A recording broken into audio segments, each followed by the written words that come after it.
Living along the Oregon coast are still recovering from the fires that burned through Otis, Oregon last September. Cor Harlan is live this morning to tell us more about an art exhibit illustrating what the fire did.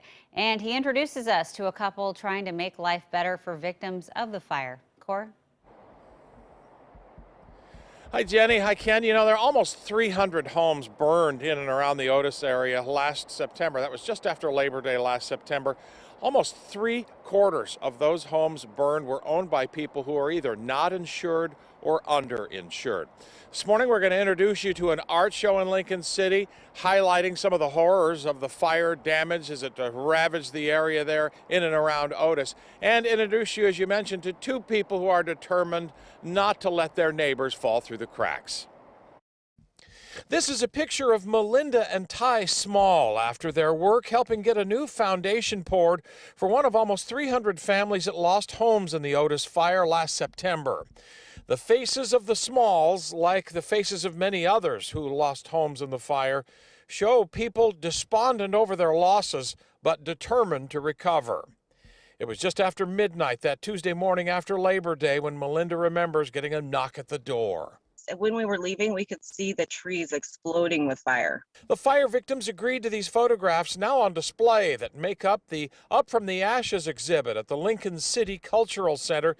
The show runs through May the 9th. It is an effort to have an official recording of a brutal part of Lincoln County history. The illustration of the photography and the artwork and the items that are pulled from the fire, it's a way to illustrate what they've gone through, and the artwork tends to be a great healing mechanism. And so the combination of the stories and the artwork, I think it's a great way to show what's happened.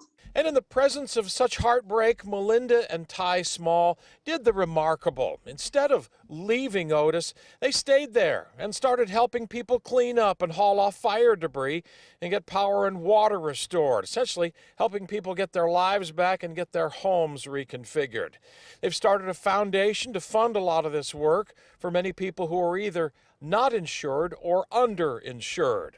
While they have put in a lot of work to help out others, they've gotten more satisfaction out of it than they ever imagined. This is an amazing community. I say it all the time, without the fire happening, I never would have known what an amazing community we actually have.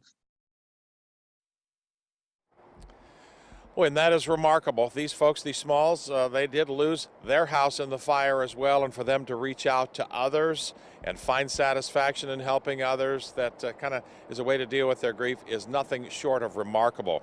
If you want to donate, they actually do have a foundation, the Small Foundation. If you want to donate to that, you go to our website, coin.com, get in touch with there, send them some money to continue, Jenny and Ken, the good work that they are doing. And believe it or not, even all these months after the fires have stopped, there is still work to be done to get people back onto their property in terms of getting power restored, power poles put back on the property, water systems put back on the property, septic systems put back on the property. You don't think about that, but that fire was so hot, it burned 12 inches underneath the ground. So in a lot of cases, a lot of that plastic pipe and stuff like that is just ruined and needs to be restored. So the work there in Otis continues. Wow, what a great story, though, about just that community coming together to help each other out.